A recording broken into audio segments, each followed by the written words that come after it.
In today's video, I'll be introducing you to the new look and feel of MenuWizard.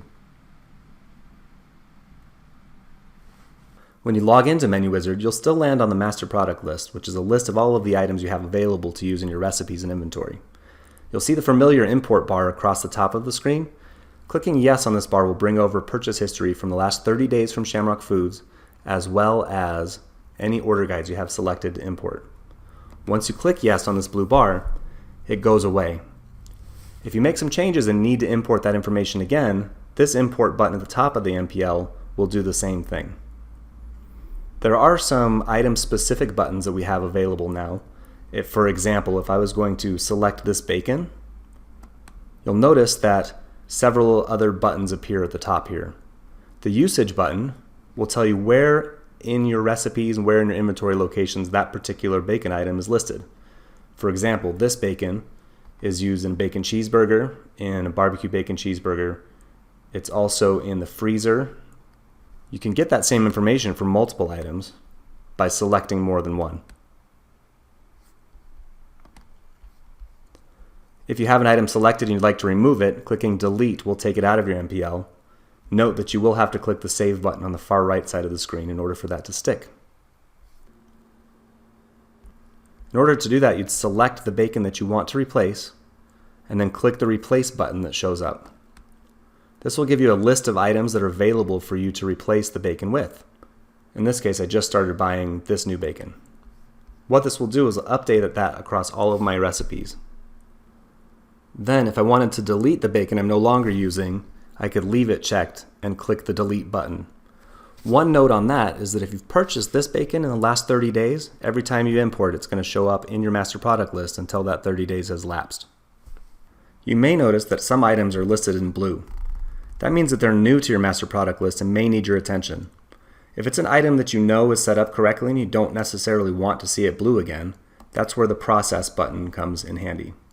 You don't need to select it, but clicking process will update all of the items in your master product list so they're no longer blue. Moving across, this is where you would manage your vendors. You could set up other people that you buy food or products from other than Shamrock Foods here. You can edit by using the pencil or remove by clicking the trash can. And if you wanted to add a new company, you could come down to this bottom here and click Add Vendor. The Categories button will bring up a list of all of the categories you have available to assign food or non-food or alcohol to. Anything that's bold is a Shamrock category and can't be updated, but you can edit or create or delete your own categories. In this case, say you had one category, you counted all of your bread in one category. You would have this set up and be able to classify that as food. If you wanted to add a new category, down at the bottom is the Add Category button. Clicking that will ask for the category's name and which classification it is. Is it food, non-food, or alcohol? Clicking Save will save the category. This button here is where you would upload an order guide from another vendor outside of Shamrock. If you were using someone else, you'd be able to get a list of their items and upload them into your master product list so you could use them for your recipes and your inventory. For more detailed information on this, there is a video in the training section of MenuWizard. Clicking the MPL button will just return you to the MPL. You'll see all of the same information for your products, such as the vendor name, the date it was input, the item's name, etc., etc., etc.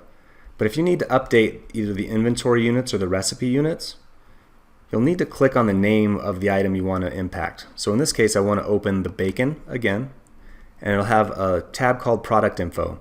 I'm going to make sure that all this information is correct, make sure that my inventory units are the way I actually count that. And then what's different in the new look is that there's another tab called Recipe Units. This is where you'd be able to handle more than one recipe unit and keep it all in one place.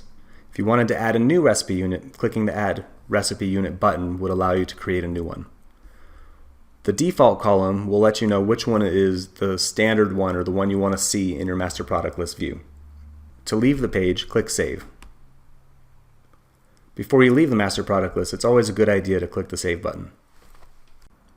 Next, we'll navigate to the Recipes page by clicking on the fork and knife icon at the top of the screen. Here we'll have a list of batch recipes and menu recipes.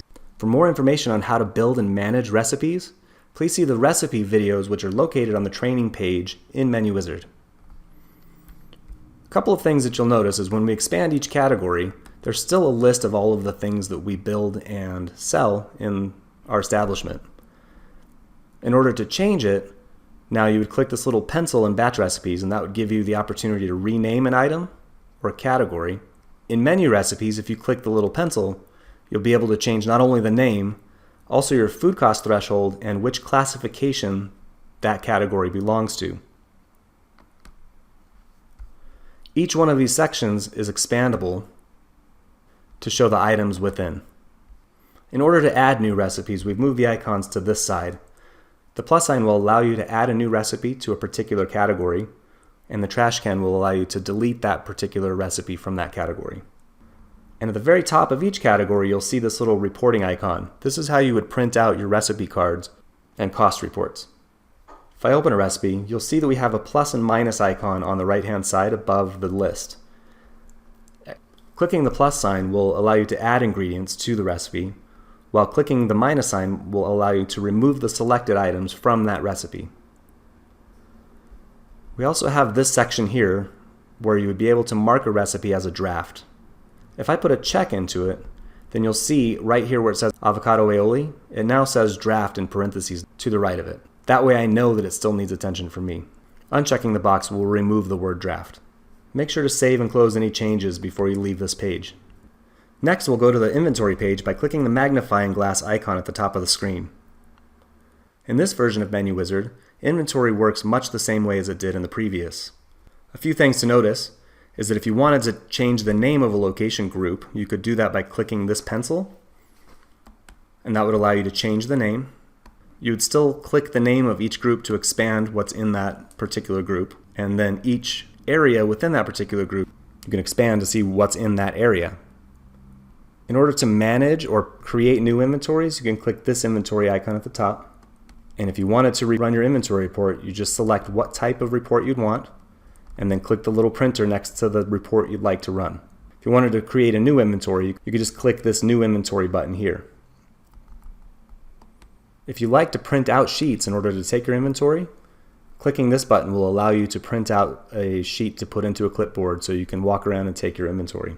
Moving across the top to reporting, this is where you would run your reports for ideal versus actual, as well as get a copy of your master product list. Moving across the top, next we'll move to the invoice maintenance screen by clicking on the icon at the top of the screen.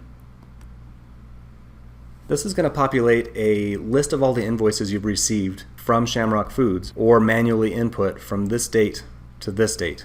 These are completely editable, but you'd be able to see the details of each of the invoices that you have. You could manually add an invoice here. You can search for a particular invoice. Here you'd be able to create a purchase log for the selected period of time. If you wanted to upload an invoice, you could do that by clicking the upload icon to the right of the screen. Moving over to the sales maintenance icon, which is the $sign at the top of the screen. This is where you would manage any PMIX loads from your POS system or your point of sale system. Here you could view them, you could change them, you could delete them, you could load new by clicking this upload icon at the top of the screen. Next, for more information on each of these items that we talked about today, is the training icon tool at the top of the screen. Here there are a bunch of videos in the video library. There's also on the reference tab, there's quite a few things that are helpful links, such as yield calculators, top measurements, cooking conversions, dry spice conversions, etc., etc. Finally, the 3 horizontal line menu at the top right of the screen will allow you to access your settings page, and this is where you manage which order guides you'd like to import and which ones you would like to exclude. And that's a high-level view of what's new in MenuWizard. Have a great day.